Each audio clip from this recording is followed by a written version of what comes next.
Thomas the Tank Engine and Friends, Wooden Railway Adventures, Episode 47, Catherine's Story. Coldy, the mountain engine on the island of Soda, has a very nice and special coach called Catherine. The only problem is Catherine is very old, and she is classified as a vintage coach. But that doesn't bother Coldy. Coldy likes Catherine very much for her company, as she is always bright and cheerful. Coldy pulls Catherine on his branch line every single day, and the passengers love sitting inside Catherine. She is very nice and very beautiful.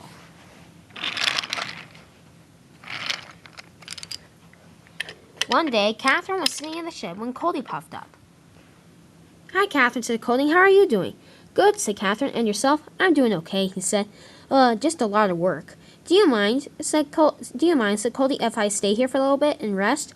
"Not at all," said Catherine. "Okay," said Coldy.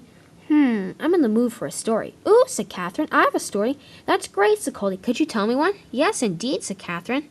"Okay, it's about when I was on my other railway before I came here." "Ooh," said Coldy. "This sounds very interesting." "Oh, it is a very interesting story," said Catherine. Once upon a time, on my old railway, there was a little engine called Ivo Hugh. I was Ivo Hugh's coach. He pulled me around our little railway every single day, just like you do, Coldy." "Ooh," said Coldy. "That does sound like me." "Indeed," said Catherine. But anyway, Ivo Hugh was a nice little engine. He didn't speak much, as he was quite one, but he worked very hard. Our manager thought we were a very good team. Every day, Ivo Hugh pulled me up and down the line, and I was always full of passengers. Our railway was thriving, and everything was going well. "That's good to hear," said Coldy. "But what's the main point of the story?" "Oh," said Catherine, "I'm getting to that. Don't worry." Anyway, continued Catherine, Ivo Hugh was a nice little engine. All the engines respected him, and he respected the other engines. Everyone was very nice to him. One day, however, all that changed. Ivo Hugh puffed into the station very tired. I was full of passengers, and Ivo Hugh left me at the station as we had a 30-minute break before my next train. Ivo Hugh came into a siding he usually slept in until his next train arrived, but there was a troublesome truck. Most of the trucks in our railway were well behaved. Since our railway was in the mountains and it was and there was a rocky terrain, the trucks knew not to play tricks, as it could result in disastrous terms. However, this truck had always been trouble, and Ivo Hugh had never liked him. Unfortunately, Ivo's temper got the best of him that day. He puffed into the siding, and there was the truck. "Why don't engines put you where you're supposed to be?" said Ivo. "I don't know," said the truck. "How about you ask the engines that put me where I am right now?" He started laughing, but Ivo and I didn't. We knew this truck was nothing but trouble. "Well, anyway," said the truck, "can you go somewhere else? I'm trying to, well, what?" said Ivo. "Tan? Remember, trucks don't tan. Now get away." And Ivo bumped him hard. "Ooh," said the truck. "Ugh, I don't like you at all." "Me neither," he said. "Now we're even." And Ivo puffed into a different siding. I felt bad for Ivo after that day. He never was the same engine again. Just one truck had turned his life upside down, it seemed like.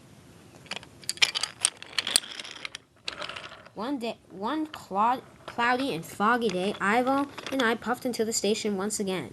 The truck was in that same siding. Ivo, however, had it. "Oh," he said, "that's it. I can't stand you anymore." The truck had been teasing Ivo for many days now, and he'd gotten very tired of it. Oh, said the truck. "Too bad. Heh." Ivo was very cross now. "That's it," he said.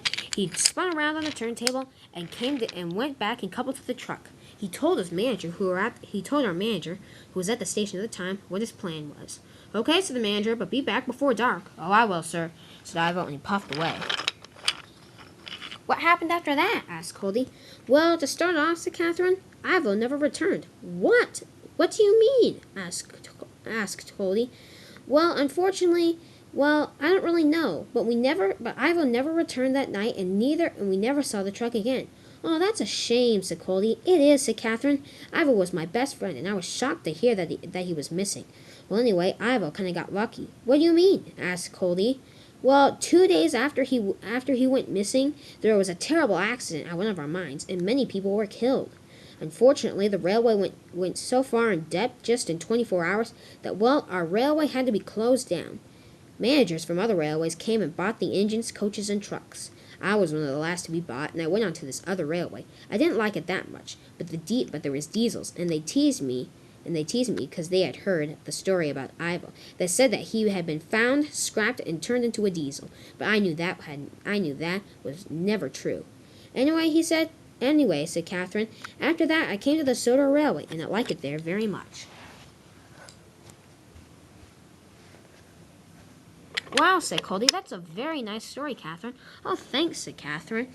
I just wish I could meet Ivo one more time. Just then, Sir Topham Hatt walked up. Coldy, he said, could I speak with Catherine alone, please? Certainly, sir, said Coldy, and Coldy puffed away. Catherine, he said, I heard that you told the angels about your story about Ivo Hugh. Oh, yes, I did, sir, said Catherine. Is there a problem? No, indeed, said Sir Topham Hatt, but I do have a question. What would that be, sir? Asked Catherine.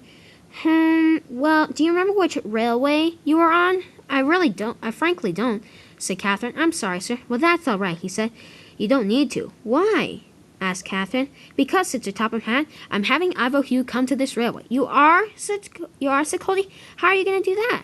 Well, I already did what I needed to do, said Sir Topham Hatt, and I found that Ivo, and I looked up some papers, and I realized that Ivo, after the railway had closed down, workmen had come in and had found Ivo in a truck at the bottom of a valley. They fixed him up and they were transferred on to a different railway.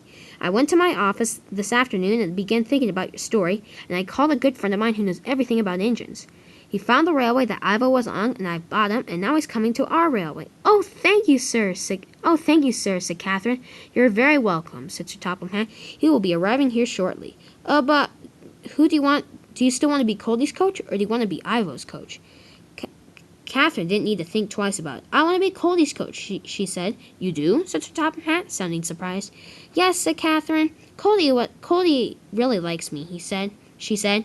And, well, I like him, too. He's very nice with me and everything, so, well, I would like Coldy to still pull me.